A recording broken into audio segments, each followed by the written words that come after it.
My son screamed at me to get out of his house because I was a burden on his family. He had no idea that the deed in the safe didn't have his name on it, it had mine. I used to believe that silence was a kind of peace, a soft, reliable blanket that carried me through the long nights after my husband passed away. But silence in someone else's home, especially when that someone is your own child, feels nothing like comfort. It feels like walking barefoot across glass while pretending it doesn't hurt. Daniel insisted I move in with him after the funeral. He stood in my doorway with those earnest brown eyes, the same ones he had as a boy, and said he didn't want me alone in that big old house. His voice trembled when he said it. Grief can make even grown men sound like little boys again. I didn't have the strength to refuse, and part of me was grateful for the hand reaching out in the dark. But grief changes people in unpredictable ways. Every morning in Daniel's home felt slightly tilted, as though the air held a tension I couldn't name. Politeness wrapped every exchange like a thin sheet of paper, one gust away from tearing. And that thinness belonged almost entirely to Marissa, my daughter-in-law. She wasn't outright cruel. Cruelness announces itself. I could have prepared for that. Instead, she was something else. A quiet disapproval, a breath held too long, a smile polite enough to be insulting. She never said I wasn't welcome. She never had to. On my first morning there, I woke before sunrise out of habit. The house was still, the kind of quiet that presses into you from all sides.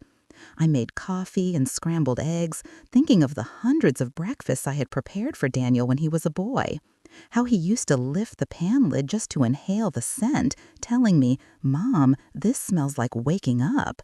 When he finally came down the stairs, half-dressed for work, hair rumpled, his smile softened me. For a moment, he looked like the child I raised.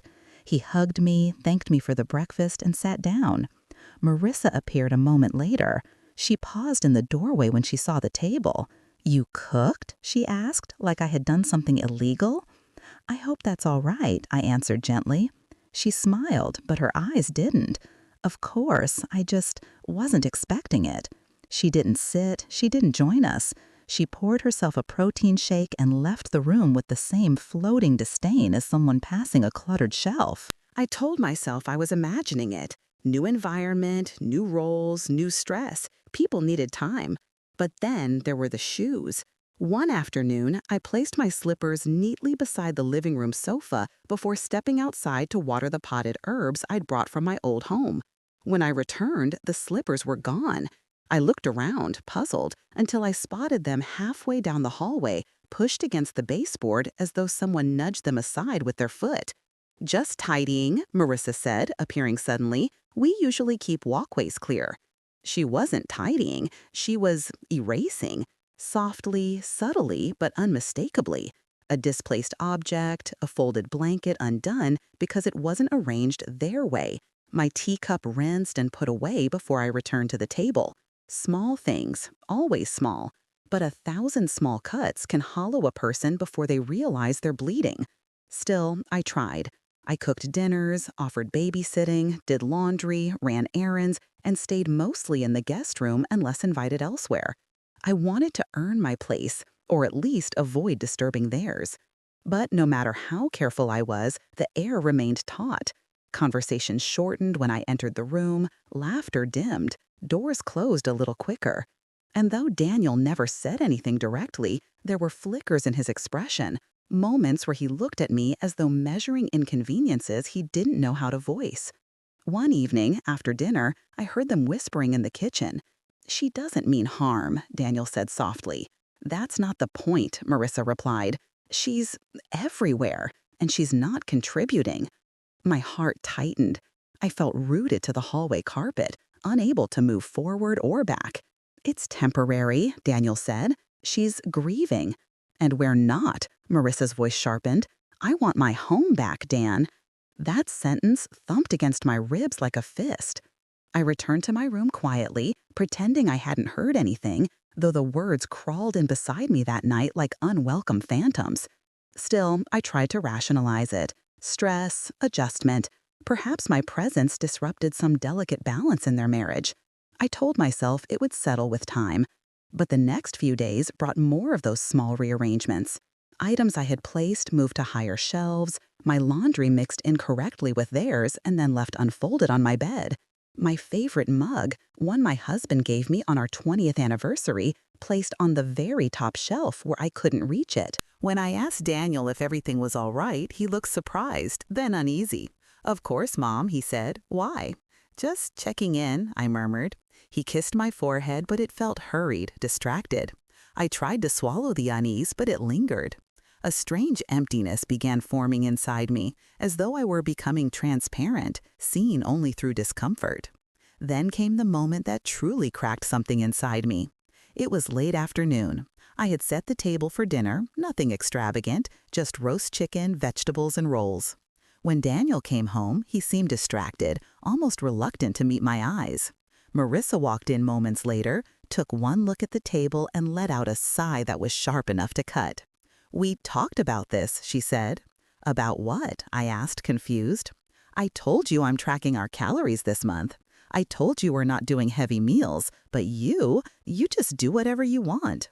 There was no shouting, no violence, just a coldness that slammed into me harder than either. "I only wanted to help," I whispered. "Well," she replied, "sometimes helping feels like taking over." Daniel didn't defend me, not even a little. He looked between us, his wife's tight expression, my stunned one, and instead of bridging the gap, he stepped away from it. "It's fine, Mar," he said. "We'll just order something else." That night I ate alone, in the guest room, listening to the muffled clatter of takeout containers from the kitchen. Something had shifted, not abruptly, but unmistakably, like a door slowly swinging closed and me watching from the wrong side. I lay awake for hours, wondering how a home could feel so hostile without a single raised voice, wondering if I had made a mistake moving here at all. And somewhere deep in my chest, a quiet dread began whispering a truth I did not want to face. I was no longer a mother staying with her son. I was an inconvenience waiting to be removed. If only I had known then just how violently that removal would come. The next morning arrived with a heaviness I couldn't shake. Even the sunlight leaking through the curtains felt subdued, the way light looks on a day that already knows it will deliver bad news. I moved quietly through the hallway, trying not to disturb anyone. Old habits, old survival mechanisms. I found myself tiptoeing in a house where I once walked confidently, freely, as a mother. Now I waited for permission for my footsteps to exist. Marissa was already in the kitchen, leaning against the counter with her phone held up near her face. The clack of her acrylic nails tapping the screen echoed like sharp punctuation marks. She didn't look up when I entered, not even a glance. I wasn't sure if she hadn't seen me, or if seeing me no longer mattered. I cleared my throat gently. "Good morning." She blinked once, slowly, as if waking from a daydream she didn't want interrupted. "Morning," she replied, then added, "Danny already left for work. Early meeting." "Oh," I murmured. "I didn't hear him." She shrugged. "You were probably asleep, or maybe he was just trying not to wake anyone." The pause before anyone wasn't long, but it was deliberate. I shouldn't have asked what came next, but some fragile part of me, a part still clinging to the idea that I belonged here, needed reassurance. "Is everything all right?" I ventured. Of course. Her tone suggested the opposite. Just adjusting. You know, how routines get disrupted. Disrupted, the same word people use for construction zones or bad schedules or faulty wiring, not for mothers. She left the room without another word, leaving the air behind her oddly emptied. My hands trembled slightly as I prepared breakfast for myself alone. The eggs didn't taste like anything. The coffee tasted bitter, even with sugar. The silence felt accusatory. Later that afternoon, the smallest thing ignited everything. I had gone into the pantry to reach for flour, planning to bake something simple. A loaf of bread, the kind Daniel loved as a child. A tiny peace offering, a soft gesture. But the flour was gone. So were the sugar, the spices I'd brought from my old house, and even the jar of dried lavender I kept for calming tea, all replaced by labeled containers arranged in symmetrical rows. Protein powder, electrolytes, supplements, almond flour, oat flour, a curated collection of someone else's priorities. I stood there staring at the empty spaces like a child finding her toys missing. I heard footsteps behind me. Marissa leaned on the pantry doorway, arms crossed.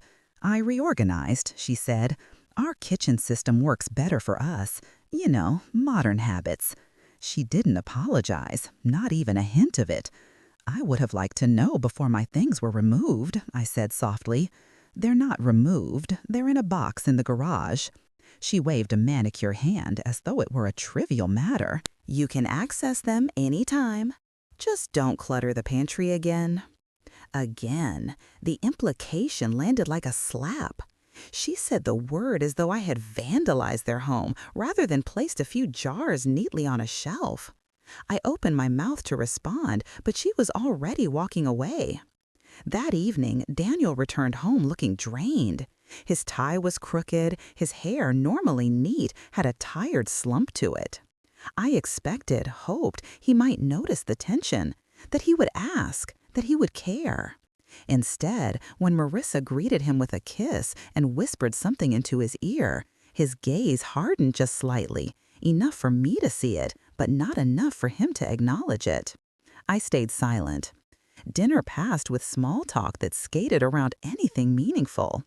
They discussed CrossFit routines, grocery budgets, vacation plans. Not once did they direct a question toward me. Later, as I folded laundry in the guest room, Daniel knocked lightly on the half-open door. "Hey, Mom," he said, "do you have a minute?" My heart lifted. Maybe he had sensed things were strained. Maybe he wanted to talk. Maybe the son I raised was still in there somewhere. "Of course," I replied. He stepped in, but didn't sit. He hovered near the dresser, hands in his pockets, eyes flicking away from mine. "So," he began, "Marissa mentioned that things feel a little tense around here." My chest tightened. "I'm sorry if I've made anyone uncomfortable," I said quickly. "I've been trying to stay out of the way." "That's the thing," he interrupted. "It's not that you're doing anything wrong. It's just we have routines, systems, and having an extra person here changes the flow." The flow. Not the family, not our bond, the flow. "Oh," I whispered. "And Marissa's been really stressed with work," he added. "So we're just trying to keep things balanced." Balanced? As if my presence tilted their world off its axis. He glanced at his watch. "Anyway, just wanted to check in." I wanted to ask him something, anything, to break through the fog between us. "Daniel," I said softly, "do you still want me here?" He froze, then gave a thin, almost brittle smile. "Of course, Mom. Just keep things smooth, all right?" He left before I could respond. The next few days felt like walking a tightrope suspended over disbelief and humiliation. Every sound I made seemed too loud, every step too noticeable. I started keeping to my room more, reading old books I barely absorbed, pretending not to hear the whispered complaints downstairs. Then came the insult that shattered the thin membrane of civility we were all pretending existed. I had been folding blankets in the living room, simple, quiet work, when Marissa entered holding a utility bill. "Do you know how much this house costs to run?" she asked, waving the paper like an accusation. I blinked in confusion. "I'm sorry?" "The electricity," she continued, "the water, the heating. You take long showers, you leave lights on." "I always turn lights off," I said gently, "and my showers are—" She cut me off. "Look, I'm not saying you're being wasteful. I'm saying you're an added expense." An expense? My throat tightened painfully. "I didn't realize I was causing financial strain," I whispered. "I can contribute." "With what?" she asked, a small cutting laugh escaping her. "Your little widow's pension?" It was not the words that hurt me most. It was Daniel standing in the doorway, hearing everything and saying nothing. He just watched. A flicker of guilt crossed his eyes, but he didn't stop her, didn't defend me, didn't even shift uncomfortably. I felt something inside me collapse quietly, like a shelf giving way under too much weight. "I'll be more careful," I murmured. She nodded, satisfied, and walked away. Daniel hesitated, his hand lifting slightly, as if to reach for me, but then he let it fall and followed her. I stood alone in the living room, surrounded by the familiar furniture of a family I no longer recognized. That was the moment I knew the slow unraveling was nearly over. The real tear, the brutal one, was coming, and it would come loud, sudden, and irreversible. I just didn't know that the next time Daniel opened his mouth, it would be to scream the words that would break our bond in two. The morning that everything truly began to slide off its foundation started with something as harmless as a dish towel. A dish towel, soft, blue-striped, fraying in the corners because it had followed me through half a lifetime. I kept it folded neatly on the oven handle, a quiet relic of my old home, a small comfort, a reminder that I had once been allowed to shape my own space. When I walked into the kitchen that day, the towel was gone. Not in the hamper, not on the counter, not hanging anywhere else. Gone. In its place was one of Marissa's immaculate white towels, stiff with starch and embroidered with a monogram. A declaration of territory disguised as decor. For a moment, I actually laughed under my breath. A tiny, pathetic laugh, the kind that escapes when a person reaches the understanding that something so small has become symbolic of something far too big. I searched for the towel, feeling increasingly foolish with each cabinet I opened. When I finally found it, jammed in the back of a drawer under plastic grocery bags, I felt something twist in my stomach. Not rage, not yet, just a slow, sinking humiliation. I was putting it back on the oven handle when I heard footsteps behind me. Marissa's voice followed, smooth as polished stone. "Can't you leave things the way we arrange them? I changed the towel on purpose." I turned to face her. She stood with arms crossed, hip tilted slightly, like she was preparing for a confrontation she had been craving. "I didn't realize," I said quietly. "It's just, this towel means something to me." "Well, this is our home," she replied, enunciating the words with exaggerated patience. "We're trying to keep everything consistent." Consistent? Meaning scrubbed of me. "I didn't think a towel mattered," I whispered. "It does when it makes the kitchen look messy." Messy? That word again. It wasn't about the towel. It was about me. Before I could respond, Daniel walked in, rubbing sleep from his eyes. "What's going on?" he asked, but not in a way that suggested he genuinely wanted the answer. "Your mother keeps rearranging the kitchen," Marissa said. "I'm not rearranging," I said softly. "I was just putting back something that was mine." Daniel sighed through his nose, a quiet, resigned exhale that struck me harder than any shout. "Mom," he said, "we've talked about this. Marissa likes the kitchen a certain way. Just try to respect that." Respect that, respect her, respect the home I wasn't allowed to influence. "I didn't realize I was disrespecting anyone," I said, my voice trembling slightly. Marissa smirked. "It's fine. Just try to remember it next time." Something inside me shrank. Not broke, not yet, but it shrank like a curtain being pulled tight around a person who used to have a whole room to occupy. I should have walked away then, but I made the mistake of trying to salvage whatever thin connection remained. "I'm doing my best," I said. "I don't want to cause trouble." Daniel's eyes flickered with discomfort. "Maybe just keep to your space more. That way we won't have these little issues. Keep to your space." A polite version of stay out of sight. Marissa didn't bother hiding her satisfaction. That day, I stayed mostly in my room, reading the same page of a book over and over without absorbing a single word. But tension doesn't stay contained. It leaks, it gathers, and eventually it demands release. And the release came over something even smaller than the dish towel. Dinner. I had prepared a pot of vegetable soup, nothing extravagant. I used the vegetables Marissa herself bought, chopped them delicately, seasoned lightly. Safe, neutral, a meal that would offend no one. I set the pot on the stove to simmer while I stepped out to check the mail, 5 minutes at most. When I returned, I found Marissa standing over the pot with a wooden spoon, her face twisted in exaggerated disgust. "What is this?" she demanded. "Dinner," I said, confused. "This?" She tapped the spoon against the pot as though it were a drum of toxic waste. "It smells heavy." "It's just soup," I replied softly, very light. "We don't eat soup like this," she snapped. "This is old-fashioned, dense. My system doesn't tolerate food like this." "It's just vegetables," I whispered. "You're making the whole house smell like a cafeteria." The insult was so absurdly cruel, so petty, I didn't know how to respond. Daniel entered the kitchen at that moment, drawn by the raised voices. "What's happening now?" he asked. Now, which implied a pattern, which implied I was part of a recurring problem. "She cooked this thing," Marissa said, pointing at the pot. "I told her we're trying to be mindful of what we eat." "It's vegetables," I repeated, feeling myself unravel. Daniel exhaled sharply. "Mom, you can't keep doing this." "Doing what?" I asked, genuinely lost. "Going against the system we have here." The system? As though I were a misaligned cog. "I wasn't going against anything," I said. "I was just making—" "Mom," he said, voice firm now, "please stop arguing. Just stop." He rubbed the bridge of his nose, then looked at me the way a landlord might look at a tenant who keeps violating the lease.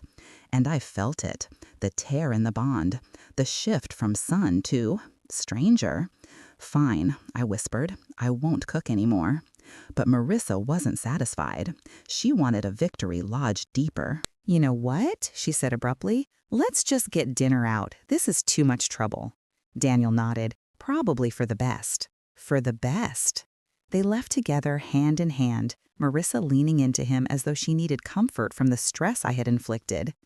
I sank into the kitchen chair, staring at the steaming pot of soup as though it were a metaphor for my own existence. Created with love, dismissed without consideration, left cooling on the stove until it no longer served a purpose. But the true fracture, the moment that would set everything in motion, began that night after they returned. They walked through the door laughing, actually laughing, loud, carefree laughter that seemed like a deliberate performance. As they entered the living room, I stepped out quietly to greet them. Marissa stopped mid-laugh and stared at me with open irritation. "Why are you still awake?" she asked. "I just wanted to say goodnight," I replied. She rolled her eyes. "You don't have to greet us every time we walk in the door. Honestly, it's suffocating." Daniel didn't contradict her. In the silence that followed, something in my chest felt like it was collapsing inward, like a walkway giving way under too many heavy steps. I retreated to my room, closed the door, and pressed my hand over my heart, as if I could hold it together physically. I knew then that the real storm was coming. The insults were escalating, the contempt was sharpening, and their patience with my presence was thinning into something dangerous, something pointed, something waiting for the moment to strike. I didn't know when or how it would happen, but I could feel it tightening around me like a wire. The unraveling was reaching its breaking point, and the snap would come sooner than I was ready for. The day it finally happened, the house felt different the moment I woke up. Not visibly, not in any way someone else might notice, but the air had a charge to it, like the quiet right before a storm crawls over the horizon. I tried to shake the unease off. I made my bed, smoothed the blanket slowly, ran my hand over the fabric just to feel something stable. My fingers trembled more than usual. Around mid-morning, I heard Marissa bustling around the kitchen, doors opening sharply, drawers closing too hard, her footsteps clipped and purposeful. She wasn't cooking, she wasn't cleaning, she was rearranging again. I could always tell by the way objects clicked together, the way cabinet doors slammed shut like punctuation marks in a sentence she was writing against me. I didn't know when or how it would happen, but I could feel it tightening around me like a wire.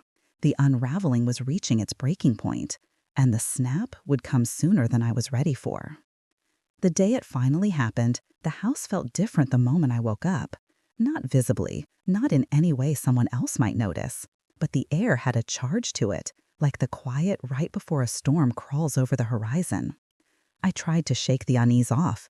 I made my bed, smoothed the blanket slowly, ran my hand over the fabric just to feel something stable. My fingers trembled more than usual. Around mid-morning, I heard Marissa bustling around the kitchen, doors opening sharply, drawers closing too hard, her footsteps clipped and purposeful. She wasn't cooking, she wasn't cleaning, she was rearranging again. I could always tell by the way objects clicked together, the way cabinet doors slammed shut like punctuation marks in a sentence she was writing against me. I entered cautiously. She was standing at the counter with a pile of my belongings, my measuring cups, my tea canister, the ceramic spoon rest I'd brought from my old home. Each item was placed like evidence awaiting inspection. "What's all this?" I asked quietly. "I'm clearing counter space," she replied without looking up. "These things aren't necessary. They're mine." "Yes," she said, finally meeting my eyes, "and they're cluttering my kitchen." My kitchen. Her voice stressed the pronoun with surgical precision. "I keep them tucked neatly in the corner," I murmured. "It doesn't matter. They don't match our style." Our style, not mine. I gathered the items in my arms slowly, feeling the familiar stir of embarrassment, hot and prickling deep in the chest. "I'll take them to my room," I said. "Good," she replied. "Finally." Finally, a word sharpened into a blade. As I turned to leave, Daniel walked in from the backyard. He had a hammer in his hand, his shirt collar damp with sweat. DIY work, likely, or a project he decided to start without telling anyone. He looked at us, then at the items in my arms. "What's happening now?" he asked. Now. There it was again, the implication that I was the recurring disruption. "I'm just taking my things," I said softly. Marissa interjected before I could finish. "I'm trying to keep the kitchen usable. She keeps putting her items everywhere. It's chaotic." Daniel's jaw tightened. "Mom, didn't we talk about keeping things organized? You know how Marissa likes things." Something brittle snapped inside me, though not visibly, not audibly, but I felt the crack. "I didn't realize my belongings were causing such distress," I said. "It's not distress," he replied, rubbing his forehead, already irritated. "It's just, you need to follow the system here." The system. I nodded and began walking toward the stairs, my arms full. And then it happened. The trigger wasn't the items. It wasn't the kitchen. It wasn't even me. It was the children. From the living room, I heard my grandson cry out, a short, sharp yelp that immediately made me drop everything and race forward. He had fallen while reaching for a toy on the couch. Just a simple trip. Kids did that all the time. But instinct moved me faster than thought. I knelt beside him and gently lifted him up, brushing dust from his pants. "Oh, sweetheart, you're all right. Just a little tumble." He clung to my shoulder, his tiny body trembling from the surprise of the fall, not the pain. Children seek warmth before logic. They come to people who make them feel safe. But Marissa's voice tore through the moment like a blade. "Don't pick him up," she snapped, storming into the room. "He needs to learn to get up on his own." I blinked in disbelief. "He's just frightened." "He's coddled because of you," she said sharply, yanking him out of my arms. "You undermine our parenting." Daniel appeared in the doorway behind her, tension radiating from him. "What happened?" he asked. "She grabbed him without asking," Marissa said, again. "I only helped him up. He fell." "You always interfere," she shouted. My throat closed. I swallowed hard, trying to steady my voice. "I didn't mean to intrude. He just looked scared." "Mom," Daniel said, stepping forward, "we've told you that we have a specific way of doing things with the kids. You can't just step in whenever you want." Whenever I wanted, as though I were imposing myself, as though caring were a violation. "I was only trying to help," I whispered.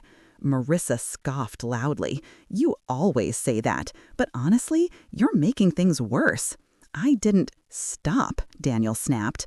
The word ricocheted through the room. My breath caught. Even Marissa blinked in surprise. Daniel raked a hand through his hair, face tightening with a resentment he hadn't yet dared to voice, but now something in him had cracked enough to let it out. "I can't do this anymore," he said. "Every day something else happens, some issue, some conflict. Mom, you're making this house impossible." My heart stumbled in my chest. "Daniel," I whispered, "please don't say that." He didn't hear me, or maybe he did and didn't care. "All we asked was that you follow our routines, respect our home, but you keep messing things up." The words were knives, blunt, careless knives, but knives nonetheless. "I've done everything I could to stay out of the way," I said, voice breaking. "I've tried to be small, invisible." "Well, maybe being here is just too much," Marissa said behind him, "for everyone." Something inside Daniel, something tightly wound and long suppressed, finally snapped. He stepped toward me, eyes blazing, voice raw with frustration. "Get out of my house!" The sound rang through the room like a crack of thunder. For a moment, time froze. The world dimmed at the edges. I saw his face, twisted with anger that didn't belong to the boy I raised. My knees went weak. Marissa stood behind him, lips curled slightly, not in joy, but in triumph. The kind of triumph that comes when someone finally gets what they've been pushing toward. My grandson watched from the corner, wide-eyed, clutching his toy. I opened my mouth, but no sound came out, only a soft, wounded breath. "Daniel," I said, barely audible, "you can't mean that." But the rage didn't leave his eyes. "Pack your things," he said, "today."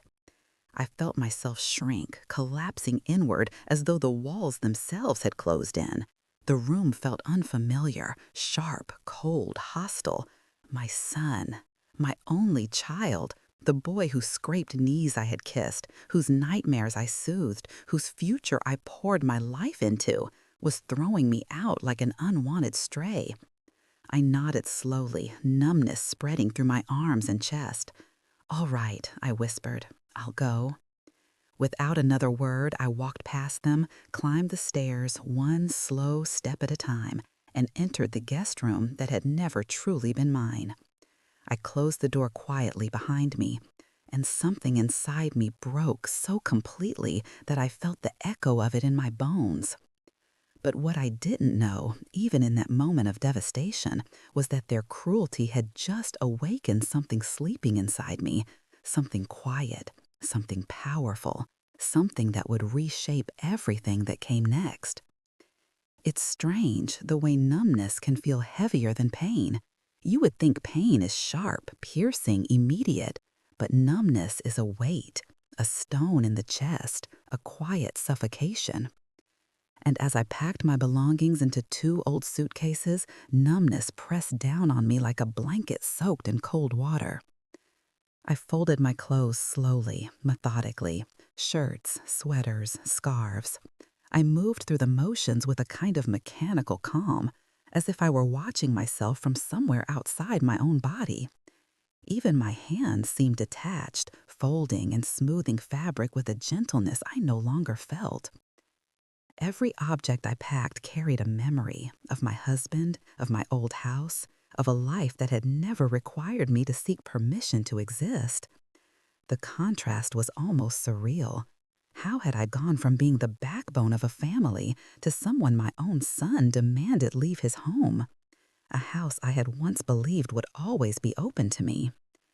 As I zipped the first suitcase shut, I heard laughter downstairs. Light, casual, almost cheerful. Marissa's voice, Daniel's too.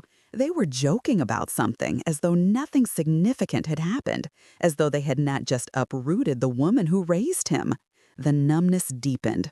I carried my suitcases into the hallway. The stairs stretched before me like a mountain. I paused at the top, steadying myself on the banister. Daniel stood at the bottom, arms crossed, face tight with a blend of anger, discomfort, and impatience. "You're going to a rental for now?" he asked, as though the logistics mattered more than the moment. I nodded. "Yes, I found a room for temporary stay." "You should have told us sooner if things weren't working for you," he said stiffly, as though I were the one pushing them away. Marissa appeared behind him and leaned lightly on his shoulder, a gesture of possession and victory. "Yes," she added, "we thought this would be best for everyone." For everyone. My grip tightened on the handle of my suitcase. They did not offer help.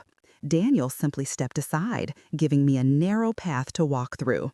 As I passed him, I felt nothing from him. No warmth, no regret, just the cold void where my son once lived. I reached the front door and hesitated. I turned around one last time, not because I wanted to, but because some small, stubborn part of me needed to see if he would stop me, if he would say something, anything. Daniel's eyes met mine for a moment. A flicker of uncertainty passed through them, but he didn't speak. Marissa's presence behind him pulled him back into silence, into the shape she had carved for him. So I walked out. The door closed behind me with a thud that felt like the end of a chapter I had never wanted to write. Outside, the world felt too bright, the sky too blue. Birds chirped with the same indifference as the people who walked by, carrying groceries or pushing strollers. The world, I realized, does not pause when your heart breaks. It doesn't even blink. My taxi arrived a moment later. The driver, an older man with gentle eyes, helped me load the suitcases without a word. When I sat in the back seat, I finally allowed myself one small, shuddering breath. Not a sob, not a cry, just a breath laced with every emotion I wasn't yet ready to feel. The ride to the rental room passed in a blur. Buildings streaked by in muted colors.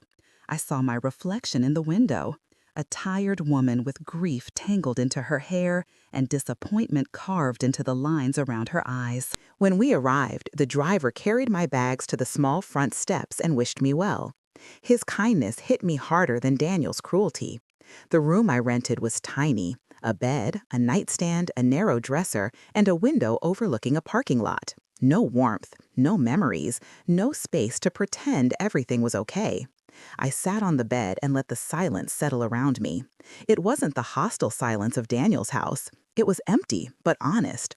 For the first time in weeks, I didn't feel watched, judged, resented. I felt alone, painfully, but freely. I stayed there for a long time, staring at my hands. They trembled faintly. Age does that. But there was something else there now, a faint pulse, a quiet spark, survival. Grief puts you on your knees, but survival, quiet, steady survival, makes you stand back up even when your legs shake. In the days that followed, I moved gently through my routines. I made tea, though it tasted bitter. I walked around the neighborhood, though I rarely saw anything beyond the pavement.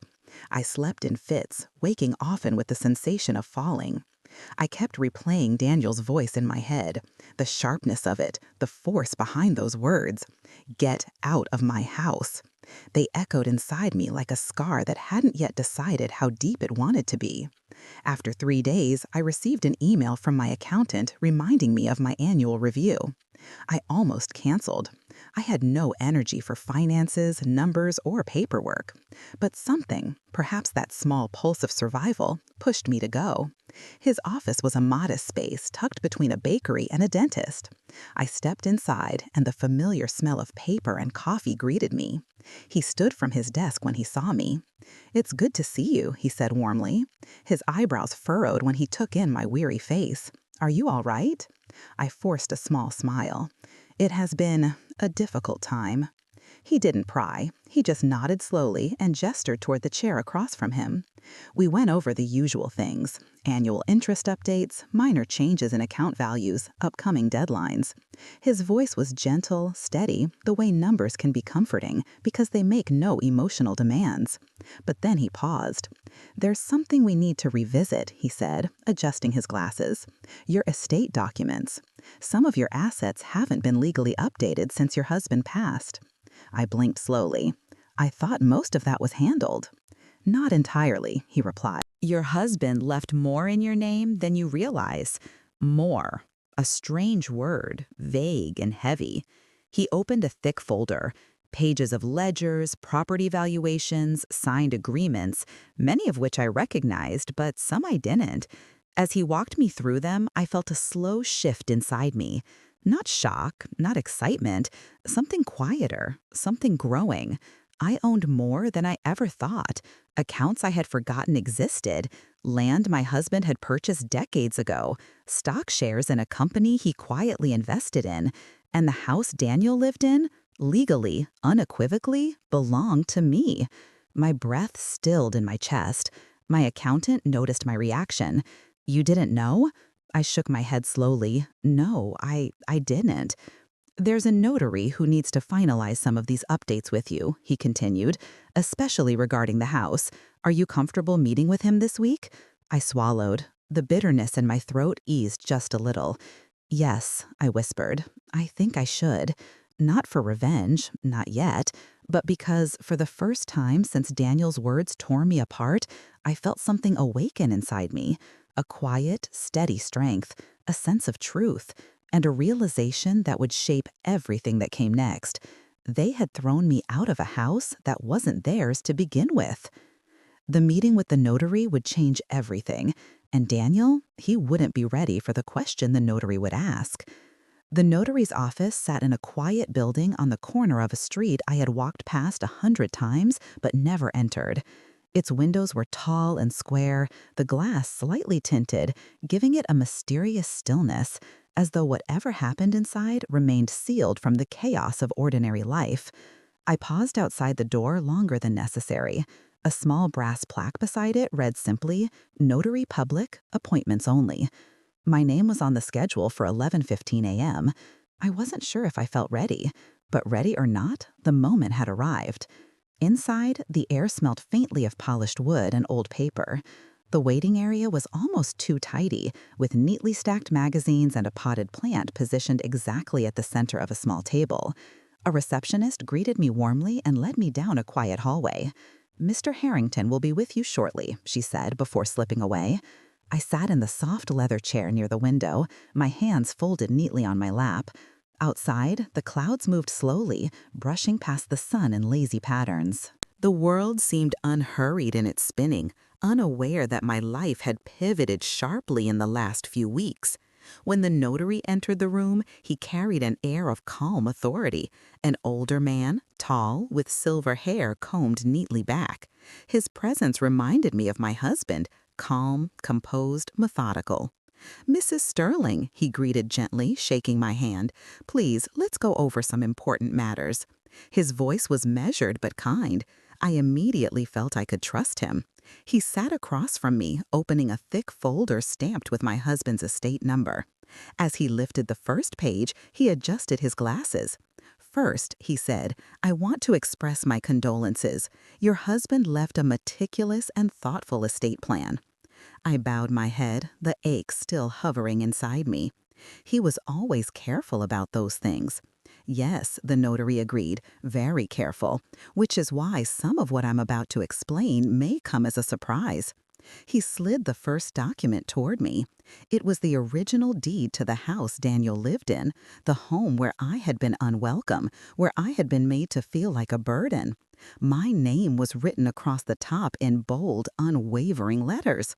This, he said softly, is your property, fully, legally, irrevocably.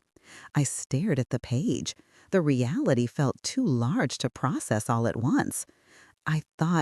Daniel thought, I trailed off, because now that I looked back, Daniel never actually said he owned the house. He simply acted like it, and I had let him. I had let both of them assume control of something that had never belonged to them.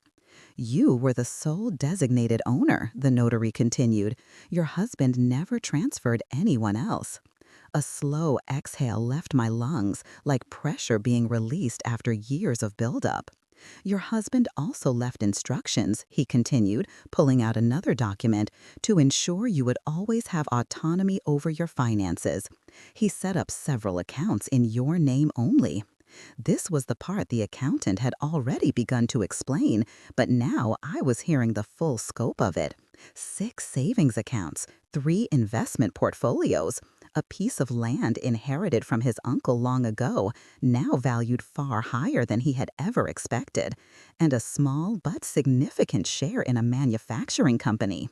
Too much to absorb in one sitting. I never knew, I whispered. He nodded sympathetically. Many spouses don't. Your husband likely intended for these assets to be a safety net, not a burden. The phrase echoed in my mind.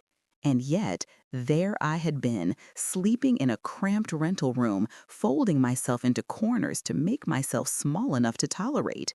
None of this safety had been visible to me then, clouded as I was by grief and my son's rejection. "There is one more thing," the notary said, pulling out a thin envelope. "Your husband left a letter addressed to you. It was filed with the estate directives." My breath hitched. I reached for it with trembling hands. The envelope was dated 2 years before his death. His familiar handwriting danced across the front. I held it for a moment, unable to open it yet, the weight of his words resting inside the paper like a held breath.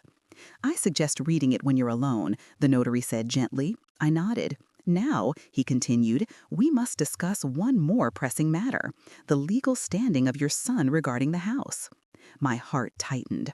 "We have to correct the records," he said. "Your son currently has no legal claim, not to ownership, not to decisions about residency, and certainly not to removing you from the property." Removing you. He said it plainly, not knowing how deep the wound already was. "I'm not planning to challenge him. I don't want a legal battle." "No one is suggesting that," he replied. "However, misunderstandings between family members often arise from assumptions. It may be wise to clarify these matters with him directly, formally, so there are no future complications." Clarify. Such a calm word for something that would shatter Daniel's narrative. The notary folded his hands. "Would you be willing to meet with him? I can mediate. Just a simple conversation to present the facts." I hesitated. A part of me still longed for resolution, for the son I used to know, before life hardened him, before Marissa shaped him into someone short-tempered and blindly obedient. But another part of me, a part that had grown stronger in the quiet of my small rented room, understood that clarity was necessary. "Yes," I said softly, "we should meet." "Good," he replied. "I will arrange it. I will present it as a routine estate update, nothing alarming. That way he won't feel ambushed." He smiled politely, but his eyes held understanding. Ambushed was exactly what Daniel had done to me. When the meeting ended, I left the office carrying the folder, the letter, and a sense of weight I hadn't felt in years. Not the weight of worry, but the weight of truth, of reality, of recentering. Outside, the sunlight felt different, warmer. Owning the house or the money didn't make me powerful, but being aware of it, knowing the truth of my own position for the first time, that made me something I hadn't been in a long time, steady, anchored. Not adrift in someone else's home, waiting for approval. My phone buzzed as I walked. A message from the notary. "Your son has confirmed the appointment. He will attend on Friday." He confirmed. Of course he did. He thought it was about claiming the house as his. He had no idea what was coming. No idea that the ground beneath him was about to shift. No idea that the question the notary would ask him would destroy the illusion he had built his authority on. No idea that the house he screamed me out of was never his to begin with. And no idea that I was no longer the quiet, shrinking woman he believed he could discard. Friday would change everything. The days leading up to Friday moved slowly, like honey sliding down the edge of a jar, thick and reluctant. A strange quietness settled into my bones. Not fear, not anticipation, something in between, something steadier. Every morning, I sat by the small window in my rented room and watched the world outside. People walking dogs, teenagers biking past, cars drifting onto the road. Everyday life moving with unapologetic normalcy. It was oddly comforting. The world didn't revolve around betrayal. It didn't collapse under the weight of family tension. Life simply continued. And so did I. In those quiet hours, I finally opened the letter my husband had left for me. The paper inside was yellowed slightly at the edges, his handwriting neat and familiar. My fingers trembled as I unfolded it. My love, if you are reading this, it means life has taken its natural course sooner than I had hoped. I want you to know something important. You are not alone, and you are not dependent on anyone. Everything we built together, and everything I leave behind is for you, no one else. Not even Daniel, not until he shows the maturity to handle what he already takes for granted. You have always been the strength of this family. Do not let anyone tell you otherwise.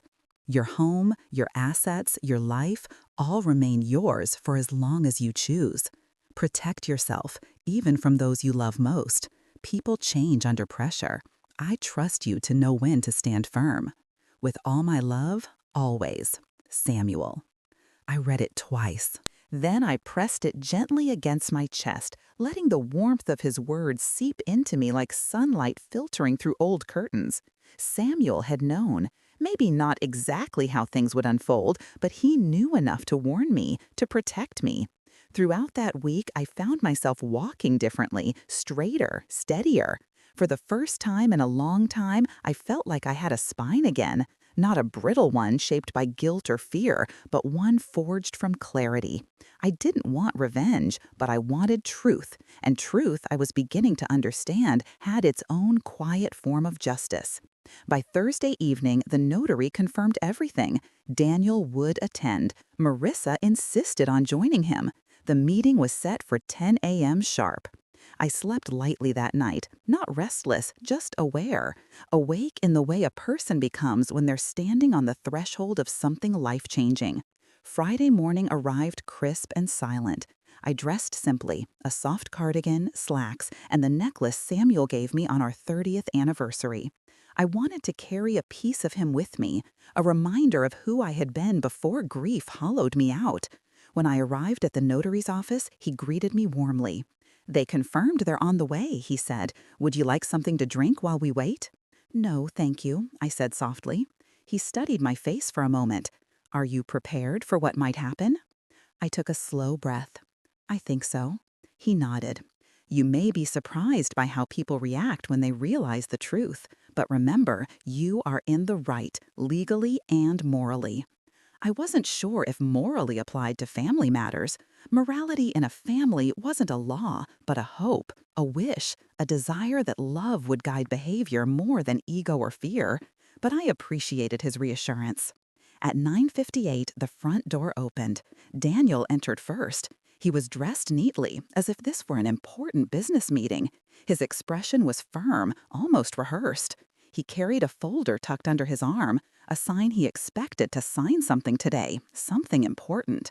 Behind him, Marissa followed closely. Her presence filled the room immediately. She wore her confidence like a tailored blazer, chin lifted, eyes bright with the expectation of good news for herself. She gave me a single nod, nothing more. A nod meant for a distant acquaintance, not a mother-in-law. Daniel offered a quick hug, not warm, not sincere, a gesture of social obligation. "Mom," he said. "Good to see you." Good to see me. I wondered if he believed those words, or if he simply didn't know how to behave outside the scripts Marissa prepared for him. "We're ready?" he asked the notary.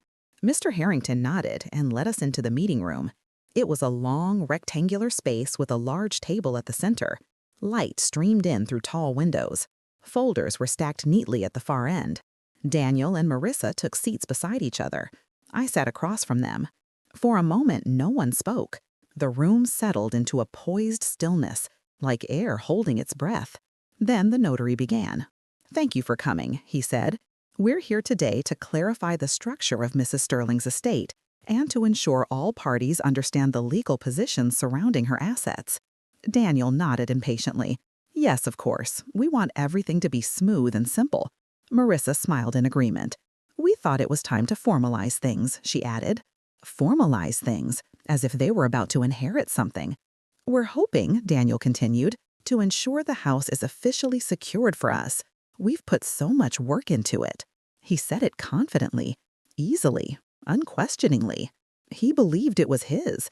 He believed the meeting was a formality on the way to claiming what he thought he already owned. The notary paused for a moment, then folded his hands calmly in front of him. "Before we discuss anything else," he said, "I need to ask a clarifying question." A clarifying question. Daniel sat up straighter. Marissa's eyes gleamed. This was the moment they believed would confirm their victory. "What's the question?" Daniel asked. The notary ticked up the deed document and laid it flat on the table. His voice remained steady, neutral, professional. "Daniel," he asked, "can you explain why you believe this property belongs to you?" The room froze. I watched the words hit my son, not gently, not quietly, but with the weight of truth slamming into a wall built from assumptions. His eyes flickered. Confusion washed across his face first, then disbelief, then something sharper. "What do you mean?" he asked. The notary didn't soften. "What legal documentation leads you to believe this home is your property?" Daniel blanked, his composure cracking just slightly. Well, because I've lived there for years. Because we maintain it. Because we—" "That does not make it yours," the notary said firmly. "Residency is not ownership." Marissa leaned forward. "Are you saying there's no record? There must be. Danny's the heir." "The heir to what, exactly?" the notary asked calmly. A thick silence filled the room. Marissa's jaw clenched. The house belonged to his father, obviously. The notary's eyes shifted to me, then back to them. "That," he said, "is incorrect." Daniel's face lost its color. Marissa's posture stiffened. The notary slid the deed across the table, placing it directly in front of them. "This property," he said, "belongs solely to Mrs. Sterling." The truth hung in the air like a bell still reverberating long after it was struck. Daniel swallowed hard. Marissa opened her mouth, but no sound came out. And for the first time in months, I watched their illusions begin to crumble. They had no idea how much further the truth would go. They had no idea that the house was only the beginning. Silence.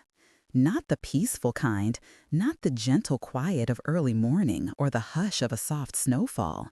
This silence was sharp, brittle. It crackled through the air like thin ice beneath too much weight. Daniel stared at the document as though it were written in a language he had never seen. His mouth parted slightly, just enough for a breath of disbelief to slip through. Marissa, beside him, blinked once, twice, rapidly, her jaw tightening with each passing second. The notary waited calmly, allowing the truth to settle like dust around them. Finally, Daniel managed a weak laugh. "There must be a mistake." "There is no mistake," Mr. Harrington replied. "The property was never transferred. It has remained in your mother's name since the day it was purchased." Marissa leaned forward abruptly, her voice edged with panic. But Daniel lives there. We've lived there for years. Surely that gives us some kind of—" "None," the notary cut in gently but firmly. "Residency does not create ownership. Tenancy rights do not supersede deeds. The owner of this property is Mrs. Sterling, entirely."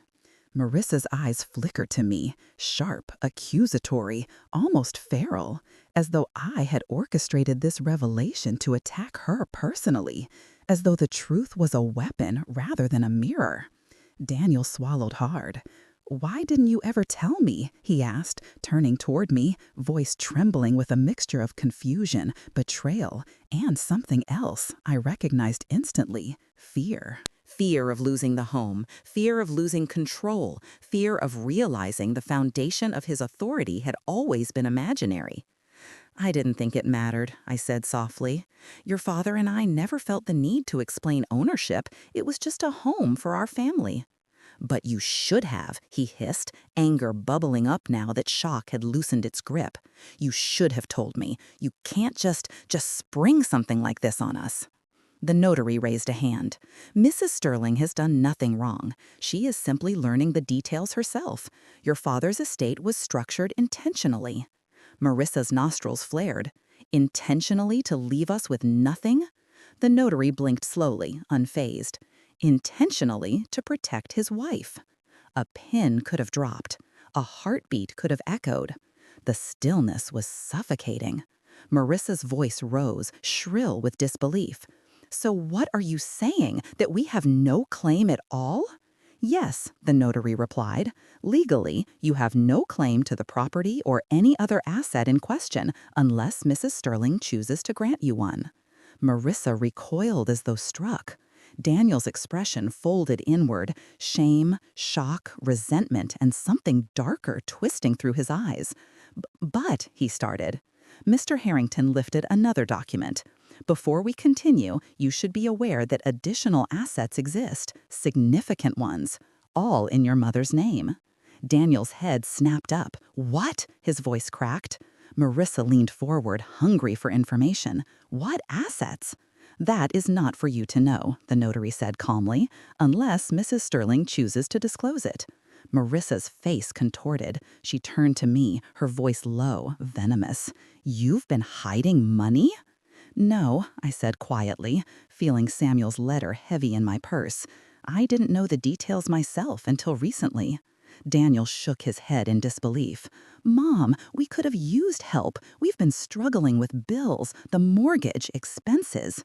"The mortgage?" the notary interjected gently. "Daniel, you do not have a mortgage on that house. You cannot. You do not own it." Daniel looked as though someone had slapped him. "We've been acting like," he couldn't finish the sentence. "Like the owners," I said for him. He flinched. I hadn't meant the words to be cruel. They were simply true.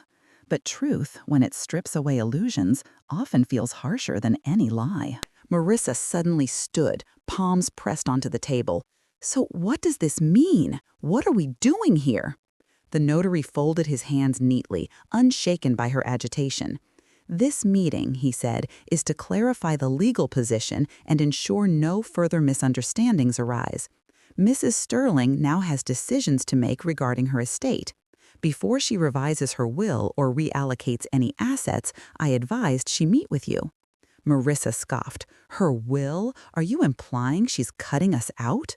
"That," the notary said, "is entirely her choice." Daniel finally found his voice again, small and trembling. "Mom, you wouldn't do that. You wouldn't just leave us out." I looked at him, really looked at him. For the first time in months, he seemed like a child again. Not the grown man who screamed for me to leave his house, but the boy who once cried over nightmares and hid under my arm for safety. But people aren't just who they were. They're also who they choose to become. And my son had chosen poorly. "I haven't made any decisions," I said softly, "but I want to understand what happened, how things reached this point." Marissa rolled her eyes. "This again? You're the one who wouldn't follow basic rules. You made everything chaotic." "Chaotic?" My voice barely lifted. "For helping your children when they fell? For cooking a meal? For folding a blanket?" "You were smothering us," she snapped. Daniel nodded silently. The notary glanced between them calmly. Regardless of personal disputes, legal matters must be clarified. He turned to Daniel again. "Do you understand that any decision regarding the home is your mother's alone, including residency decisions, including your residency?" Marissa stiffened. "Her decision? Her decision?" Daniel's face drained entirely of color. What does that mean exactly?" he asked, voice thin. "It means," the notary said evenly, "that your mother could, if she wished, ask you to vacate her home. Legally, she would be within her full rights." Marissa froze, completely. Daniel's breath hitched. I saw it then, the full realization landing, hard, unforgiving. He had screamed at me to leave my house. He had thrown me out of a place he had no right to control. His authority had been an illusion, and now that illusion was unraveling, thread by thread, in front of a legal professional who had no patience for denial. Daniel finally whispered, "Mom, please don't do that." There it was. Not an apology, a plea for protection from consequences he had created. I didn't respond immediately. Instead, I looked down at my hands. For weeks, I had shrunk myself to fit their world. I had walked quietly, breathed quietly, lived quietly. But clarity changes a person. Truth rearranges their bones. When I lifted my eyes again, I felt the entire weight of my lived history behind them: grief, endurance, strength. "I'm not here to punish you," I said, "but I will protect myself now. I will no longer be mistreated." Marissa let out a sharp, bitter laugh. "Mistreated? You're overreacting." The notary held up a hand sharply. "That will be enough," he said. Marissa fell silent, stunned by his interruption. And then the notary delivered the line that changed the tone of the room completely. "Mrs. Sterling," he said, turning to me, "would you like to discuss the terms under which you would allow your son to continue residing in your home while you restructure your estate?" Daniel's head snapped toward me. Marissa's mouth hung open.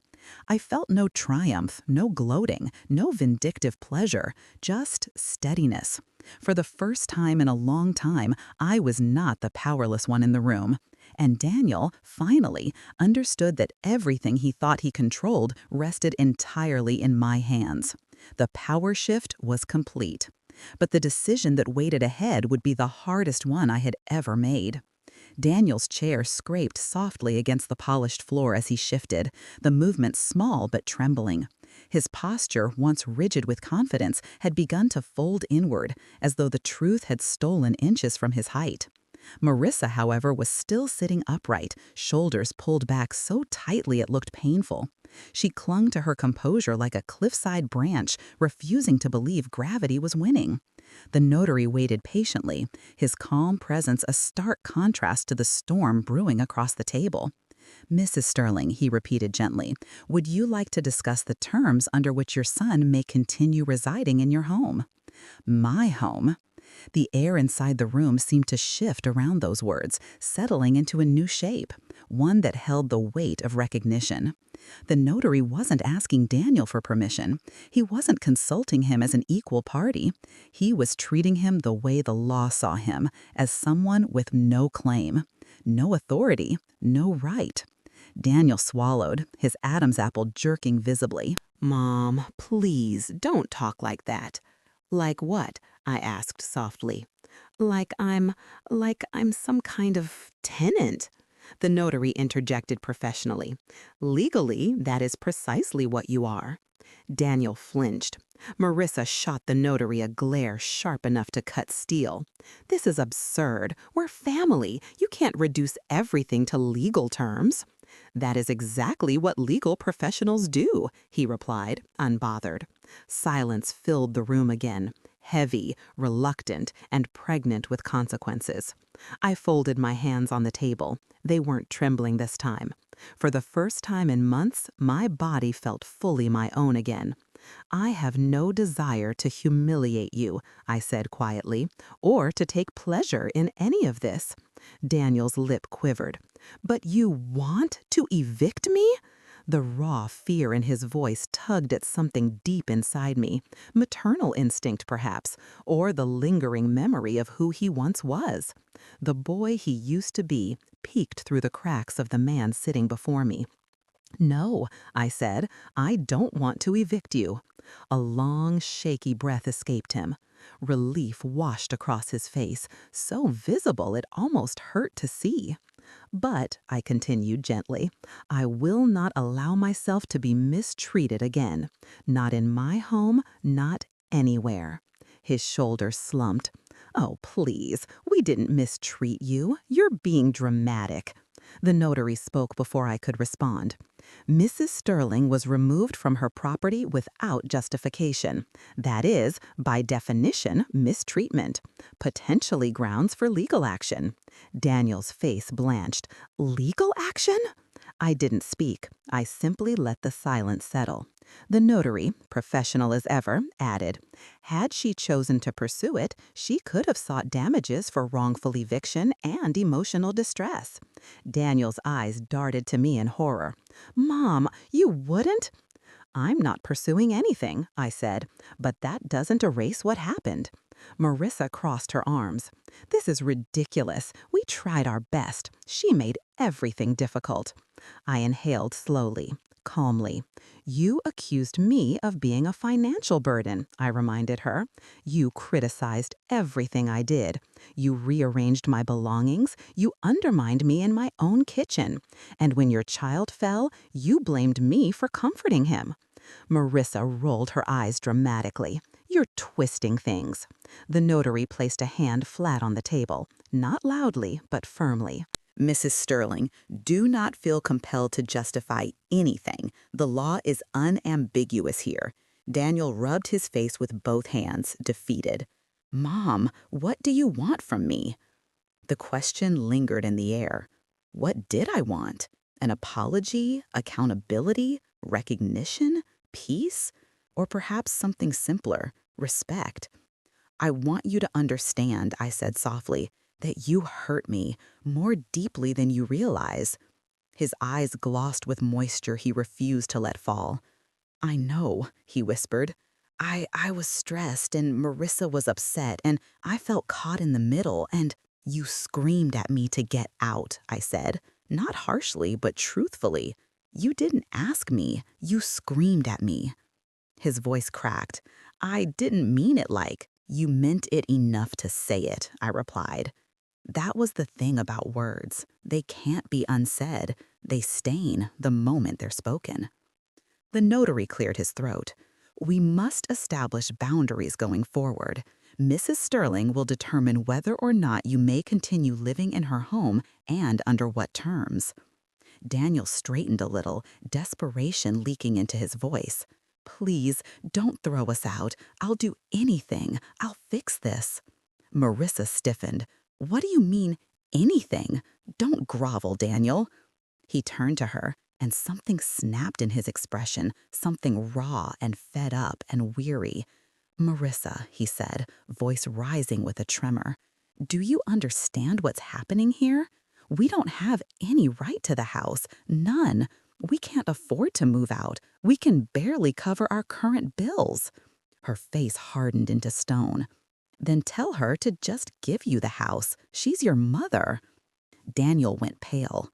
The notary exhaled sharply. "That is not how inheritance works." "It should," Marissa snapped. "We're her family. She should want us to have it." Family. The word she wielded only when it benefited her. "Marissa," I said gently, "family is not defined by blood or marriage alone. It's defined by how we treat one another." Her eyes burned with resentment. Daniel lowered his head.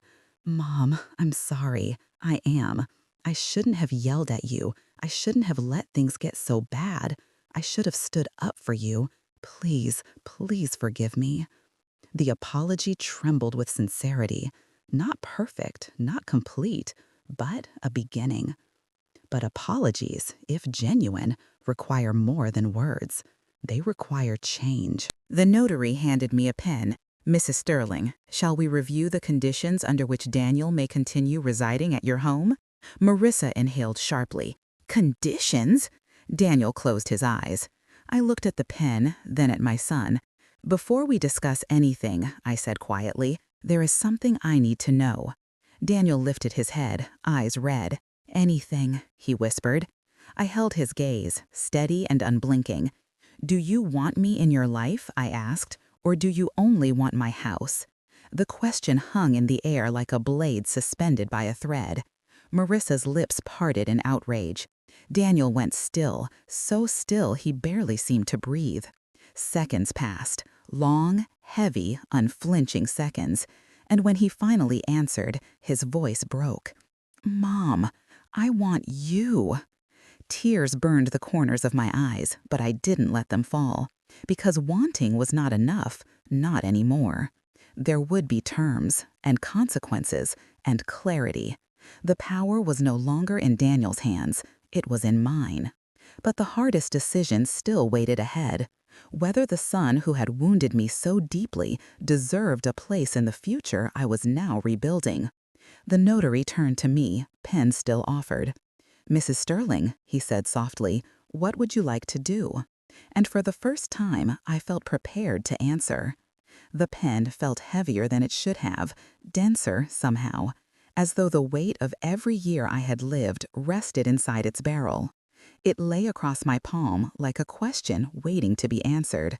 Daniel watched me with wide, frightened eyes. Marissa watched me with rigid defiance, the tightening muscles in her jaw betraying her panic.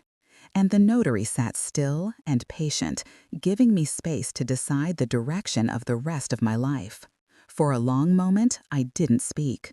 I simply breathed, quietly and deliberately, letting the stillness of the room settle into my bones. What did I want? I had replayed this question 1,000 times in the lonely quiet of my rented room. Sometimes I wanted justice, sometimes clarity, sometimes a reversal of time itself. But none of those were decisions a notary's pen could fix. What it could give me was something far simpler and far harder. A beginning, a boundary, a future shaped on my terms. I set the pen down gently. "I'm not making any decisions about the house today," I said softly. Daniel let out a breath that shook his entire body. Marissa gasped. "What? Why not?" "Because decisions made in fear," I said, looking at her, "are rarely wise ones." Her rage simmered beneath her skin. She looked as though she wanted to argue, but the notary's presence held her back. I turned to Daniel. "My son," I began, the words tender but firm, "I need you to hear something. Fully, not half-heartedly, not just because you're frightened, but because the truth has been waiting too long between us." He swallowed hard. "I'm listening." "You hurt me," I said. "You made me feel small in a home that legally and emotionally belonged to me long before it ever belonged to you." His eyes filled again. He didn't speak. "You allowed your wife to treat me with contempt," I continued, "and when I tried to make myself invisible for your comfort, it still wasn't enough. I bent myself into shapes that no mother should bend into." A tear slipped down his cheek. "I know," he whispered. "I know, and I'm sorry. I don't deserve your forgiveness." "No," I agreed gently. "You don't. Not yet." His breath caught, half hope, half despair. "But," I continued, "I am willing to see if you can earn it." Marissa stiffened beside him. "Absolutely not. You're not letting her manipulate you into—" Daniel held up a hand, eyes still fixed on me. "Marissa, stop." She froze, stunned by the sudden defiance. He turned to her slowly. "This is my mother, and I've treated her terribly. I need to own that." The air trembled with the force of the admission. For the first time, Daniel wasn't parroting Marissa's words or hiding behind her disapproval. He wasn't defending her behavior or excusing his own.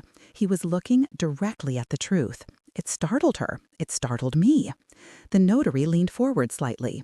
"Mrs. Sterling, would you like to outline what you might need in order to reconcile?" I nodded slowly. "Yes," I said, turning to Daniel. "I have 3 conditions." He straightened, attentive, bracing himself. Marissa bristled. "First," I said, "I will not move back into that house. Not now, not under the current atmosphere. I won't step into a place where I'm treated as an inconvenience." Daniel nodded vigorously. "Of course, I understand." Marissa opened her mouth, then closed it again under Daniel's sharp glare. "Second," I continued, "any decisions about my assets, my estate, or the future of the house will be made asterisk by me when I am ready. Not from pressure, not from guilt, not for anyone's benefit except my own peace of mind."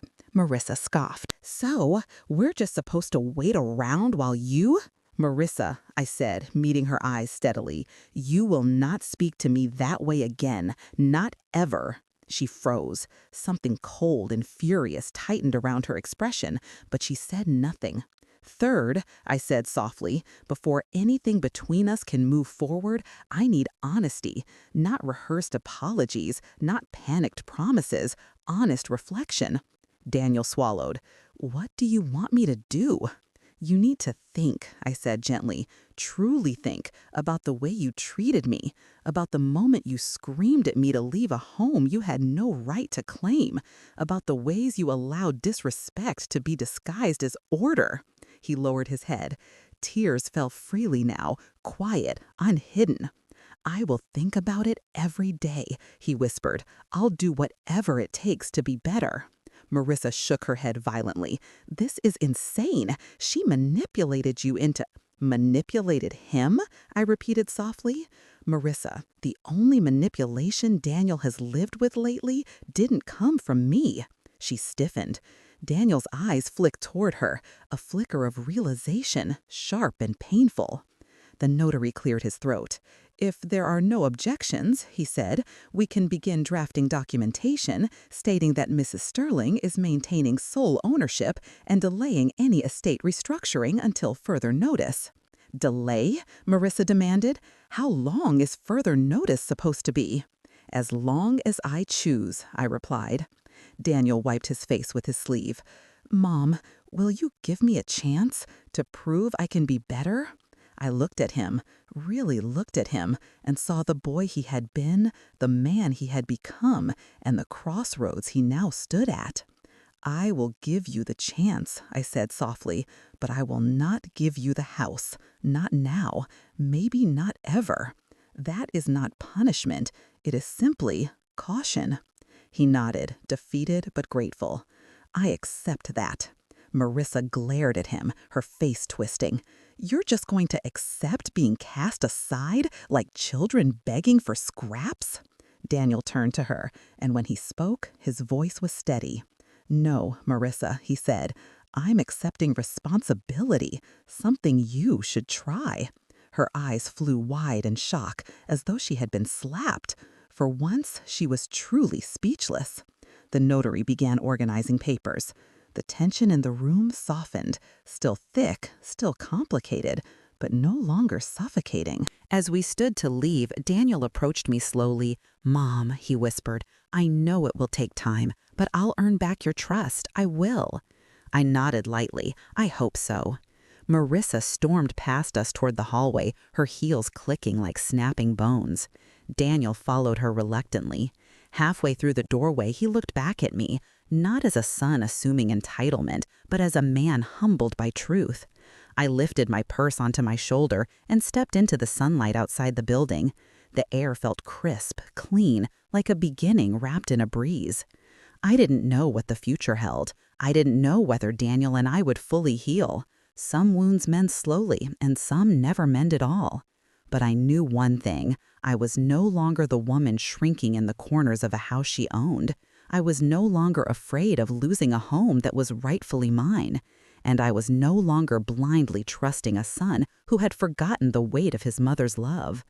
I was standing, clearly, firmly, on my own foundation. And when I walked away from that building, I walked not as someone cast out, but as someone who finally understood her worth. A quiet parent, a steady survivor, a woman reclaiming her story. My story. And it was far from over.